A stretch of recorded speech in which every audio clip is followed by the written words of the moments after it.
देखिए बच्चों, electric potential पढ़ चुके थे, है ना। और मैंने आपको कुछ रिंग का, डिस्क का और आपको रॉड का इलेक्ट्रिक पोटेंशियल का फॉर्मूला बता दिया था, है ना। चलिए उसी के आगे स्टार्ट करते हैं। तो अब हम कुछ न्यूमेरिकल्स करेंगे, बेसिक बेसिक। फिर हम रिलेशन देखेंगे पोटेंशियल और इलेक्ट्रिक फील्ड के बीच में, है ना। तो चलिए स्टार्ट करते हैं। तो मान लीजिए कि आपको इस तरीके से क्वेश्चन पूछा गया। आपसे बोला गया कि यहाँ पे बेटा दो पॉइंट है, एक ए पॉइंट है और एक बी पॉइंट है।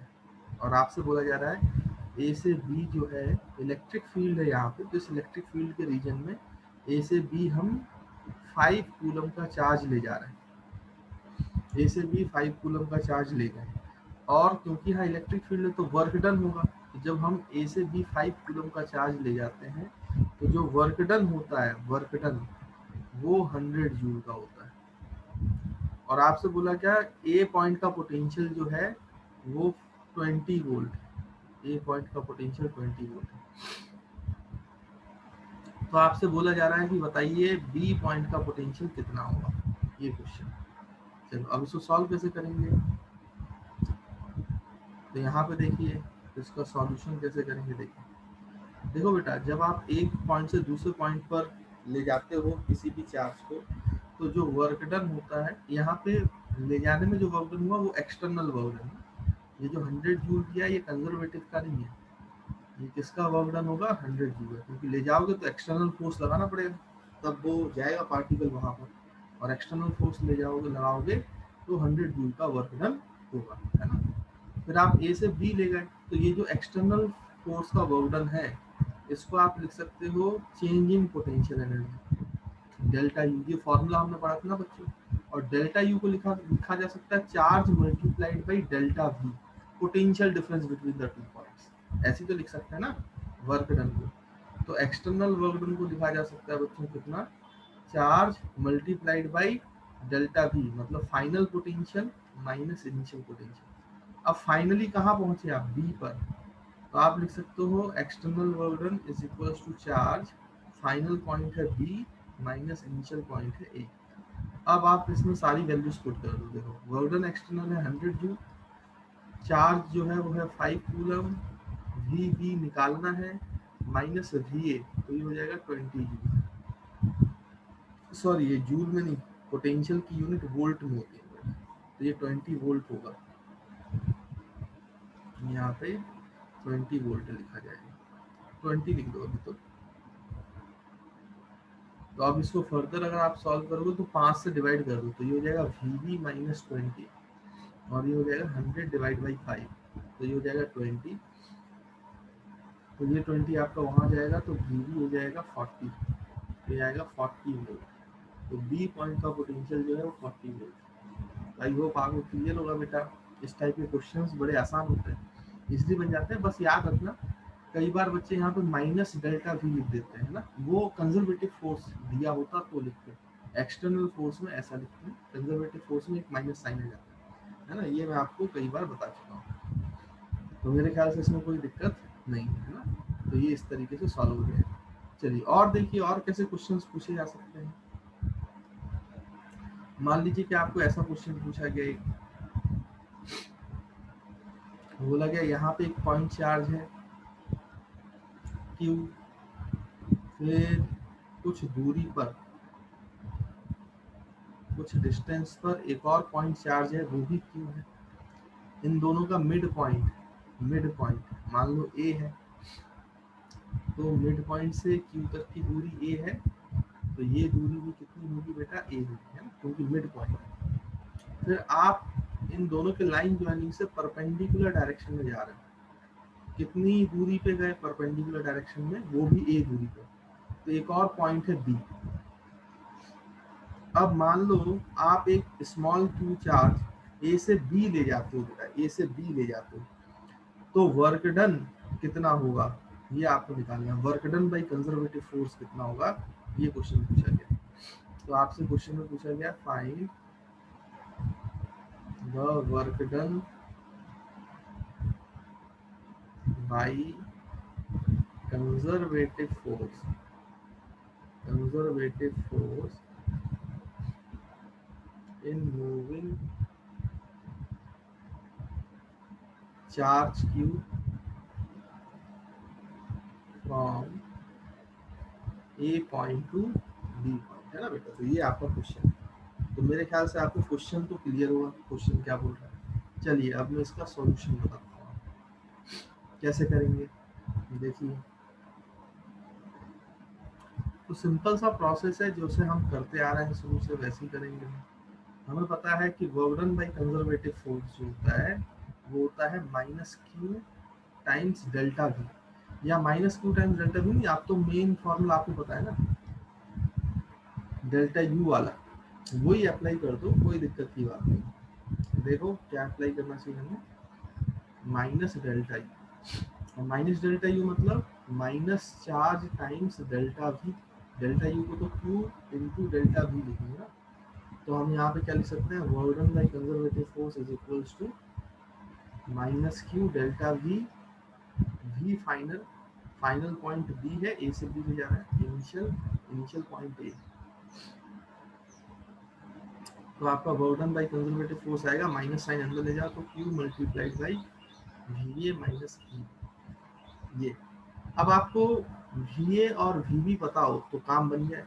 तो ए पर क्या पोटेंशियल होगा, तो वो लिख लो बेटा। ए पे पोटेंशियल होगा इस वाले चार्ज के कारण भी और राइट वाले चार्ज के कारण। लेफ्ट वाले चार्ज के कारण पोटेंशियल होगा के क्यू बाई ए, राइट वाले के कारण होगा के क्यू बाई ए। तो ए पे पोटेंशियल हो जाएगा 2 के क्यू बाई ए।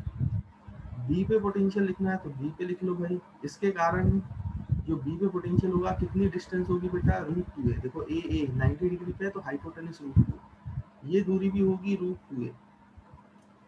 तो लेफ्ट वाले चार्ज के कारण बी पॉइंट पे पोटेंशियल के क्यू बाई रूट टू है, प्लस राइट वाले कारण भी के क्यू बाई रूट टू है। तो this will become 2 K Q by root two, या फिर इसको ऐसे भी दे सकते हो, बी पॉइंट का पोटेंशियल रूट टू के क्यू बाई है।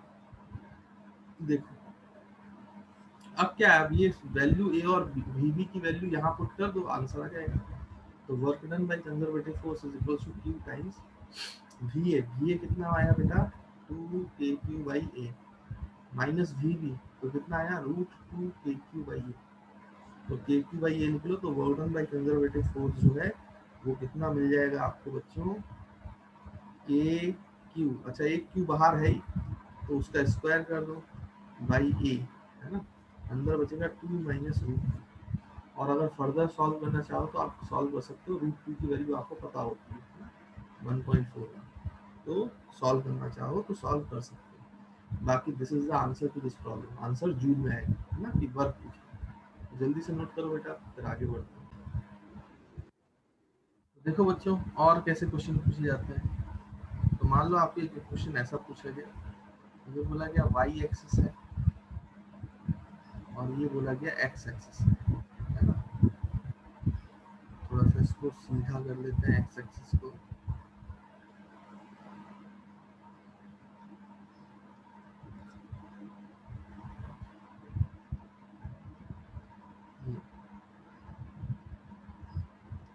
अब ये बोला जा रहा है, ये ओरिजिन हो गया आपका, है ना।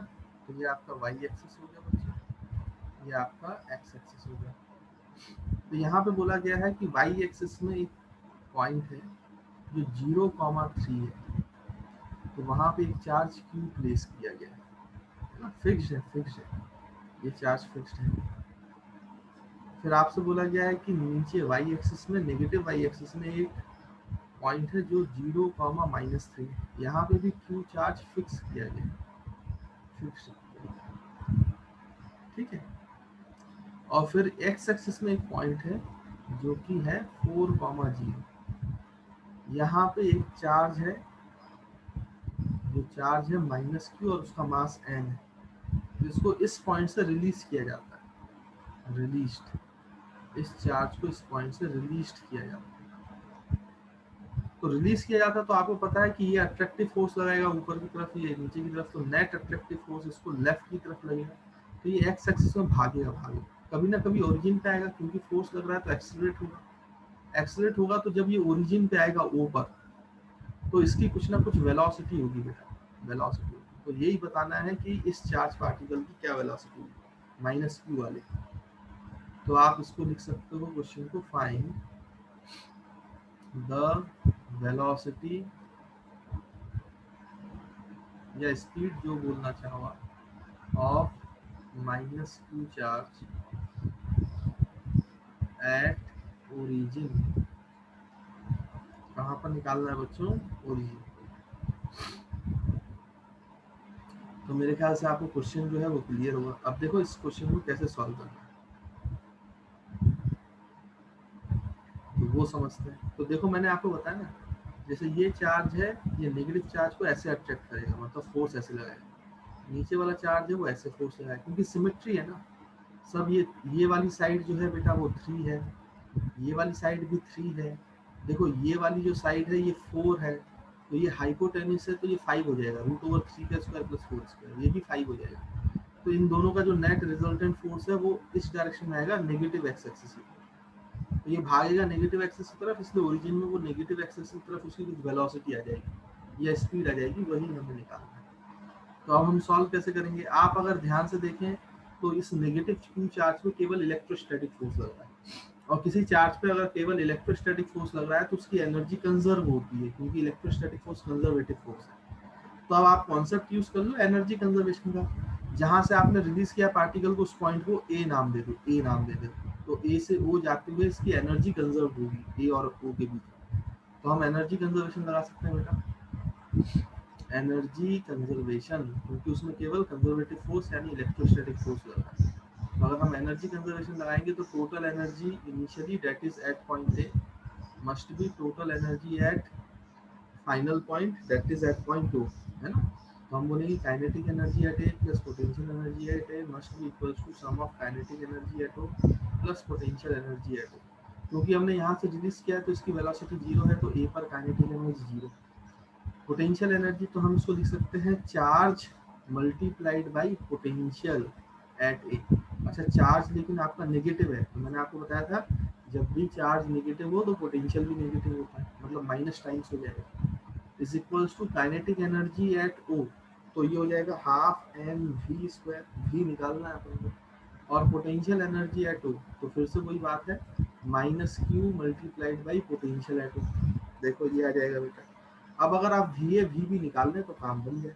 तो देखो वी कितना लिखा जाएगा बच्चों, ये दोनों चार्ज की वजह से पोटेंशियल है ना ए पर, कितनी दूरी है दोनों चार्ज से? 5 5।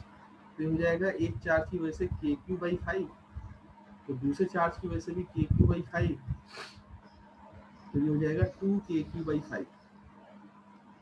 वैसे वी भी निकाल सकते हो आप, वी भी कितना हो जाएगा, सॉरी वी भी बोल रहा हूँ, ओ वी ओ वी ओ। तो दोनों चार्ज से कितनी दूरी है बेटा? 3 3। इसको थोड़ा अच्छे से लिख लीजिए, वी ओ वी ओ। तो इससे कितनी दूरी है? 3। तो के क्यू बाई 3 प्लस के क्यू बाई 3, ये हो जाएगा 2 के क्यू बाई 3। चलो ये आ गया। अब आप वैल्यूज पुट कर दो बेटा, तो आपका आंसर आ जाएगा। चलिए यहाँ पे कर लेते हैं, देखो तो ये आपका आ जाएगा कितना, अगर हम यहाँ पे सॉल्व करेंगे तो काइनेटिक एनर्जी एट ओ वो तो 0 थी, तो उसको लिखने की जरूरत नहीं है, -q va। और va की वैल्यू कितनी है बेटा? ध्यान से देखो, तो 2 K Q by 5 is equals to K at O, तो वो हाफ एम वी स्क्वायर है। फिर minus Q times V O, V O कितना है? 2 K Q by 3।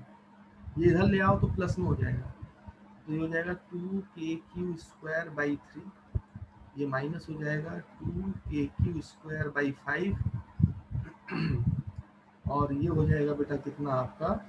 Half M V square. अब देखो हमें वी निकालना है तो वी निकाल लो, कोई बड़ी बात नहीं है। 5 से मल्टीप्लाई करोगे तो ये 5 टाइम्स 3, तो 5 माइनस 3 जो है वो कितना हो जाएगा बेटा? 2, और 2 इंटू 2 हो जाएगा 4।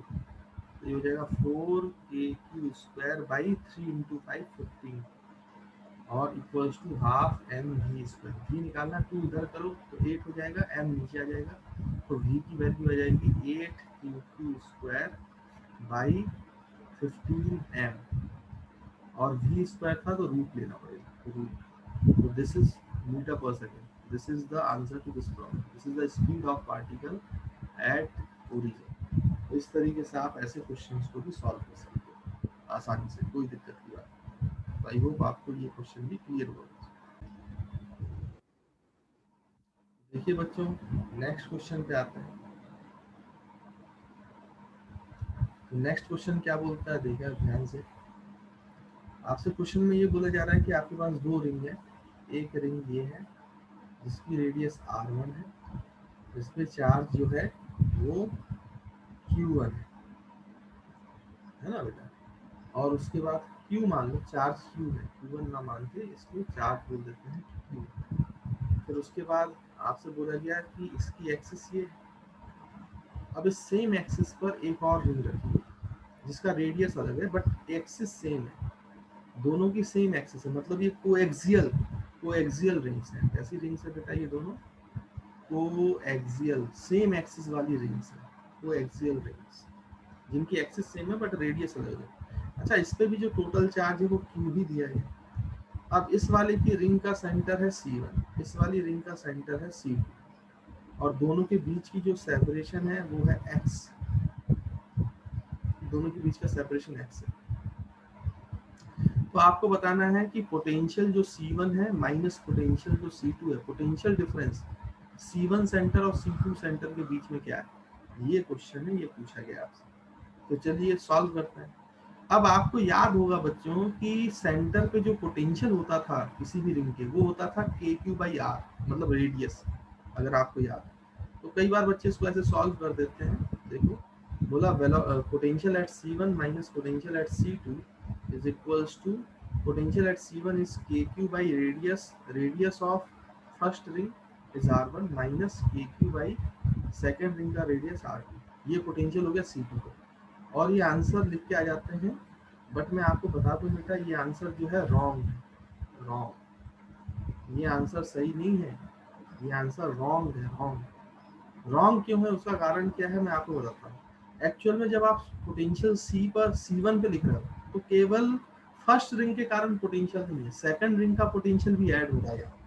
वैसे जब आप सेंटर C2 पे लिख रहे हो तो भी दोनों के कारण पोटेंशियल आएगा उस पॉइंट पे। और आपने क्या किया कि C1 पे पोटेंशियल और C2 पे पोटेंशियल माइनस किया है, उसमें केवल रिंग का पोटेंशियल दिया आपने, एक रिंग का पोटेंशियल दिया, दूसरे रिंग का पोटेंशियल तो दिया ही नहीं भाई। यहाँ पे एक रिंग का पोटेंशियल का डिफरेंस तो ना पूछा है, टोटल पोटेंशियल डिफरेंस पूछा है, इसलिए ये रॉन्ग है।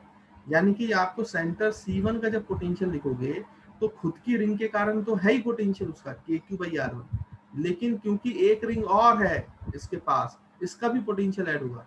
अब इसका पोटेंशियल ऐड होगा एक्सियल पॉइंट वाला फॉर्मूला से, क्योंकि इसके सेंटर से कितनी दूरी पर है C1, वो है x दूरी पर। तो अब आपको वो फॉर्मूला याद होगा जो मैंने आपको बताया था, KQ/√R रेडियस स्क्वायर, मतलब इसमें R2 का स्क्वायर क्योंकि सेकंड रिंग के कारण प्लस x स्क्वायर, है ना, ये फॉर्मूला था बेटा। वैसे ही जब आप पोटेंशियल लिखोगे C2 पर, तो इस रिंग का पोटेंशियल तो है ही खुद की KQ/R2, बट इसमें ऐड होगा फर्स्ट रिंग का पोटेंशियल भी, जो कि एक्सियल पॉइंट है C2 उसके लिए x दूरी पर। तो √ फर्स्ट रिंग का radius R1 square plus x square. देखो ऐसे लिखा जाएगा बेटा। अब आप सब्ट्रैक्ट करो तो आपका टोटल पोटेंशियल आएगा VC1 माइनस VC, तो ये आ जाएगा आपका KQ/R1 plus KQ/√R2 square plus x square minus of VC2, तो माइनस KQ/R2 और माइनस प्लस माइनस हो जाएगा KQ/√R1 square plus x square. तो आप चाहो तो इसको थोड़ा सिंप्लीफाई करके भी लिख सकते हो, VC1 माइनस VC2, तो KQ जो है वो कॉमन आ जाएगा बेटा, और अंदर ब्रैकेट में बचेगा 1/R1 प्लस 1/√R2 का square plus x square minus 1/R2 और minus 1/√R1 square plus x square, और ये ब्रैकेट। तो this is the answer to this problem. ये आंसर है, ये आंसर नहीं है, ये तो गलत हो जाएगा जो रेड कलर से लिखा है ना।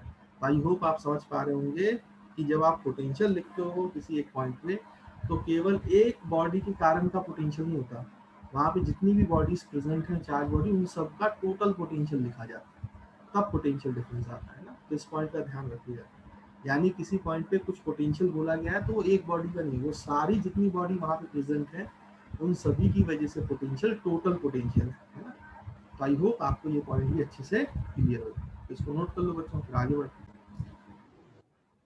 तो देखिए बच्चों, अब हम स्टार्ट कर रहे हैं relation between potential and electric field. तो क्या रिलेशन है बच्चों इलेक्ट्रिक फील्ड और पोटेंशियल के बीच में, उसको समझो। देखो हमारा एक मेन फॉर्मूला था जब हमने स्टार्ट किया था पोटेंशियल एनर्जी से। वो मेन फॉर्मूला क्या था कि आप जब भी डिफाइन करते हो तो work done by conservative force define किया जाता है minus times delta E. Basic तो यही डेफिनेशन थी ना जहां से हमने स्टार्ट किया।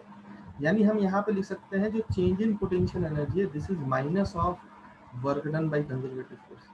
और डेल्टा यू को आप क्या लिख सकते हो, क्यू टाइम्स डेल्टा वी। इसमें तो कोई परेशानी नहीं। और work done by conservative force को लिखा जा सकता है integral conservative force dot D x. देखो भाई ऐसा ही तो लिखते हैं। और अगर आप चाहो तो फोर्स को लिख सकते हो, ये इलेक्ट्रिक फोर्स है तो इसको लिखा जा सकता है क्यू टाइम्स इलेक्ट्रिक फील्ड। तो लिख दो भाई क्यू टाइम्स इलेक्ट्रिक फील्ड। तो क्यू बाहर आ जाएगा, अंदर क्या रह जाएगा बेटा इलेक्ट्रिक फील्ड। तो ई डॉट डी एक्स। अब आप ध्यान से देखो तो यहाँ से क्यू और क्यू ये दोनों कैंसिल आउट हो जाएगा। अच्छा डेल्टा वी को अगर इंटीग्रल फॉर्म में लिखें तो हम लिख सकते हैं इंटीग्रल डी वी। देखो ऐसा लिखा जा सकता है बच्चों, E dot D X, D V D V D V D V. देखो इंटीग्रल डी वी, ये इनिशियल पोटेंशियल से फाइनल पोटेंशियल है तो वापस से डेल्टा वी बन जाएगा, है ना। अब दोनों साइड से आप चाहो तो इंटीग्रेशन हटा सकते हो। तो डी वी क्या बचा बेटा, माइनस ई डी एक्स। तो यहाँ से इलेक्ट्रिक फील्ड कितना बचा बेटा, minus of D V by D X, rate of change of potential with respect to X. अच्छा विद रिस्पेक्ट टू एक्स तब लेंगे क्योंकि ये तो स्केलर क्वांटिटी है तो इसका नेगेटिव साइन इसकी डायरेक्शन बताएगा, और इलेक्ट्रिक फील्ड वेक्टर क्वांटिटी, यानी आप स्केलर क्वांटिटी और वेक्टर क्वांटिटी को रिलेट कर रहे हो। तो आपने स्केलर क्वांटिटी को जब डिफरेंशिएट किया तो उसका जो नेगेटिव रेट है यानी कि डिक्रीज करने वाला जो रेट है डीवी बाई डी टी, यानी rate of change of potential. और जिस डायरेक्शन में माइनस साइन क्या इंडिकेट कर रहा है, जिस डायरेक्शन में पोटेंशियल डिक्रीज कर रहा है उस डायरेक्शन में आपकी इलेक्ट्रिक फील्ड वैल्यू। और अगर ये वन डायमेंशनल है तो हम यहाँ पे आई कैप लिखेंगे क्योंकि एक्स डायरेक्शन में डिक्रीज करेगा, मतलब एक्स डायरेक्शन की बात कर रहे हो आप, इसलिए यहाँ पे आई कैप लिखा गया। अगर मान लो कि आपको थ्री डायमेंशनल देखना होता तो फिर हम इसको ऐसे लिखते बेटा, electric field is equals to minus of, partial differentiation करते del V upon del X I cap plus del V upon del Y J cap plus del V upon del Z K cap. Partial differentiation होता है del का मतलब, partial differentiation का मतलब जैसे Z के respect में आप डिफरेंशिएट कर रहे हो तो बाकी सारे वेरिएबल्स को, जेड को छोड़कर बाकी सारे वेरिएबल्स को कांस्टेंट मानना है। अभी मैं न्यूमेरिकल के थ्रू बता दूंगा। जब आप वाई के रेस्पेक्ट में कर रहे हो तो वाई को छोड़कर सभी वेरिएबल्स को कांस्टेंट मानना है, एक्स के रेस्पेक्ट में कर रहे हो तो एक्स को छोड़कर बाकी सभी वेरिएबल्स को कांस्टेंट मानना है। तो इस तरीके से ये प्रोसीजर फॉलो होती है ना, इलेक्ट्रिक फील्ड का ये फॉर्मूला फॉलो होगा। खैर मैं आपको कुछ न्यूमेरिकल्स कराऊंगा तो उसके थ्रू बता दूंगा पार्शियल डिफरेंशिएशन कैसे किया जाता है। तो ये वाला फॉर्मूला यूज होता है जब आपकी इलेक्ट्रिक फील्ड वन डायमेंशनल है, और ये वाला फॉर्मूला आपको यूज करना है पार्शियल डिफरेंशिएशन वाला जब आपकी इलेक्ट्रिक फील्ड जो है थ्री डायमेंशनल। अगर टू डायमेंशनल होगी तो इसमें जेड वाला हट जाएगा, एक्स और वाई वाला लिखा जाएगा, है ना। तो मेरे ख्याल से इसमें कोई परेशानी नहीं होनी चाहिए। यानी कि आप खुद सोचो कि अगर मुझे क्या पता हो बच्चों, क्या पता हो, अगर मुझे पोटेंशियल पता है तो मैं इलेक्ट्रिक फील्ड निकाल सकता हूँ। अगर मुझे पोटेंशियल पता है तो मैं इलेक्ट्रिक फील्ड निकाल सकता हूँ। और इसका उल्टा भी सही है, आपको अगर इलेक्ट्रिक फील्ड पता है तो आप पोटेंशियल डिफरेंस भी निकाल सकते हो। देखो इस रिलेशन से, ये जो आपका रिलेशन था ना बेटा ये वाला, इस रिलेशन से निकाल सकते थे। देखो ये कितना लिखा गया है, delta V is equals to minus of integral E dot D X. और अगर थ्री डायमेंशनल होगा तो डी आर लिख देंगे, डी आर। और अगर वन डायमेंशनल होगा तो डी एक्स लिखेंगे। जहाँ पे डी आर वैक्टर जो है अगर थ्री डायमेंशनल है तो इसको लिखा जाएगा D x I cap plus D Y J cap plus D Z K cap, है ना बेटा। तो ध्यान देना, तो आप डेल्टा वी ऐसे भी तो निकाल सकते हो, इंटीग्रल माइनस ऑफ, अगर आपको इलेक्ट्रिक फील्ड पता है तो आप ये फॉर्मूला लगाओ तो आपको पोटेंशियल डिफरेंस पता चल जाएगा। अगर आपको पोटेंशियल पता है तो ये फॉर्मूला लगाओ 1D या 3D जो निकालना हो तो आप ये वाले फॉर्मूले यूज करो, है ना। तो आप इलेक्ट्रिक फील्ड से पोटेंशियल निकाल सकते हो, पोटेंशियल से इलेक्ट्रिक फील्ड निकाल सकते हो, कोई दिक्कत की बात नहीं है, फॉर्मूला आपके सामने। और यहाँ पे आप चाहो तो इसको ऐसे भी लिख सकते हो बेटा, final potential minus initial potential is equals to minus of integral E dot D R. या फिर आप इसको ऐसे भी लिख सकते हो, माइनस को इधर ले आओ तो ये initial potential minus final potential is equals to integral E dot D R. जैसे भी आपको याद रखना हो याद रखना बेटा, फॉर्मूले सही से अप्लाई करना, तो आपका न्यूमेरिकल छूटेगा नहीं, बहुत आसानी से बन जाएगा। अभी हम प्रैक्टिस करेंगे रिलेशन के न्यूमेरिकल्स के, तो उसमें कोई घबराने वाली बात नहीं। अच्छा, मैं आपको एक चीज बता दूं यहाँ पर कि बच्चों, जो आपका ये पोटेंशियल है, जैसे मैंने आपको बताया ना कि आपकी जो इलेक्ट्रिक फील्ड है उसकी डायरेक्शन क्या है, उसकी डायरेक्शन है minus of dv by D. देखो पोटेंशियल तो स्केलर क्वांटिटी, बट ये नेगेटिव बता रहा है, जिस डायरेक्शन में पोटेंशियल घट रहा है वो इलेक्ट्रिक फील्ड की डायरेक्शन है। एक्चुअली में dv बाई डी आर को बोलते हैं पोटेंशियल ग्रेडियंट, तो इसको हम लिखते हैं negative of potential gradient. Potential gradient भाई किसी भी फिजिकल क्वांटिटी का जो रेट ऑफ चेंज है, अगर वो लेंथ के साथ है, लेंथ के साथ है, dv by D x length के साथ है, तो उसको ग्रेडियंट कहा जाता है। देखो आपने 11th क्लास में भी कुछ टर्म्स पढ़े हैं ग्रेडियंट के फॉर्म में, जैसे आपने हीट में टेम्परेचर ग्रेडियंट पढ़ा होगा। जब टेम्परेचर किसी रॉड का लेंथ के साथ वेरी करता था तो हम उसको टेम्परेचर ग्रेडियंट बोलते थे। आपने वेलोसिटी ग्रेडियंट पढ़ा है विस्कोसिटी में, जब आपकी जो लिक्विड की लेयर बाय लेयर जो होती थी, वो जब हाइट बढ़ती थी तो उसकी वेलोसिटी चेंज होती थी, तो वेलोसिटी का चेंज हाइट के साथ, लेंथ के साथ, तो वो क्या कौन सा ग्रेडियंट कहलाता था बेटा, आपका वेलोसिटी ग्रेडियंट। यहाँ पे लेंथ के साथ कौन डिक्रीज कर रहा है, जिस डायरेक्शन में लेंथ के साथ पोटेंशियल डिक्रीज करेगा उस डायरेक्शन में आपकी क्या है बेटा, इलेक्ट्रिक फील्ड। हम इसको वेरीफाई भी करते हैं कि जो हमने ये पढ़ा है और ये dv बाई डी एक्स को क्या बोला जाता है बेटा, पोटेंशियल ग्रेडियंट। तो हमेशा याद रखना electric field is negative of potential gradient. Negative sign उसकी डायरेक्शन के लिए कि जिस डायरेक्शन में आपका पोटेंशियल डिक्रीज कर रहा है वो डायरेक्शन इलेक्ट्रिक फील्ड की है, यानी electric field flows from higher potential to lower potential. देखो इसको हम चेक भी कर लेते हैं कि हम जो बोल रहे हैं वो सही है कि नहीं।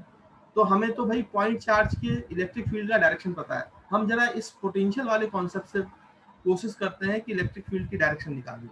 तो देखो यहाँ पे करते हैं बेटा, देखें तो आपके पास मान लो यहाँ पे प्लस क्यू चार्ज है और ये आपका लेंथ है, तो आपने यहाँ पे दो पॉइंट चूज किया, एक ए पॉइंट एक बी पॉइंट। अब ए पॉइंट पे पोटेंशियल वी है बच्चों और बी पॉइंट पे पोटेंशियल वी है। अब आपको पता है कि अगर आप बी पॉइंट पे जाओगे तो दूरी ज्यादा है, भाई किसी भी आर डिस्टेंस पे जो पोटेंशियल होता है पॉजिटिव चार्ज के कारण वो के क्यू बाई आर होता है।